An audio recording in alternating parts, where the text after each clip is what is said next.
How do you improve piece activity in the Slav Defense? Have you ever wondered how to make your pieces more active in the Slav Defense? This opening is a popular choice for many players, and understanding how to improve piece activity can make a big difference in your game. Let's break down some effective strategies to enhance your piece activity while maintaining a solid position. First, developing the light-squared bishop early is key. In the Slav Defense, after the moves 1d4, d5 to c4 and c6, aim to bring out your light-squared bishop before you play moves like e6. A common square for this bishop is g4, where it can pin white's knight on f3. This not only puts pressure on white but also restricts their piece coordination. Next, focus on coordinating your knights efficiently. Typically, the knights will go to f6 and d7, or sometimes c6 depending on the variation. This positioning supports central squares and prepares for potential pawn breaks or piece maneuvers that can lead to greater activity.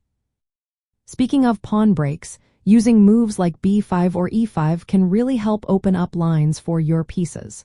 For instance, in the Chabanenko Slav variation, characterized by a 6, black often aims for a queenside expansion with b5.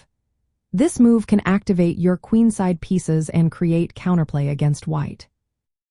Another effective strategy is to fianchetto your dark-squared bishop.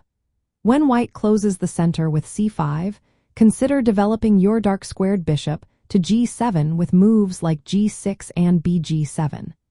This bishop will exert long-range pressure on the center and the d for pawn, increasing your piece activity and influence over important squares. It is also essential to maintain flexibility in your pawn structure. Avoid making premature pawn moves that might restrict your pieces. For example, delaying e6 allows your light-squared bishop more freedom. Once you have developed the bishop, playing e6 can solidify the center without compromising your piece activity. Controlling key squares is another important aspect. Focus on central squares like d5, e4, and c5. Proper knight placement, such as having knights on f6 and d7, supports these squares and prepares for tactical opportunities that may arise. Lastly, coordinate your rooks on open or semi-open files. After pawn breaks or exchanges, placing your rooks on the c or d files can significantly increase their activity. For example, after playing c6 and exchanges on d5, the c file often opens up for your rooks to exert pressure. Remember, timing is everything in the Slav Defense. While it is known for its solid structure, active piece play depends on timely development and pawn breaks. Delaying piece development or pawn advances can lead to passive positions, so stay alert.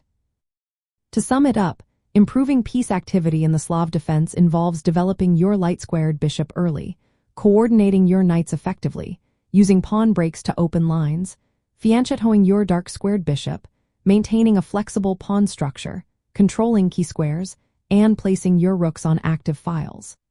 By applying these strategies, you can create a dynamic position that balances defense and counterattack opportunities.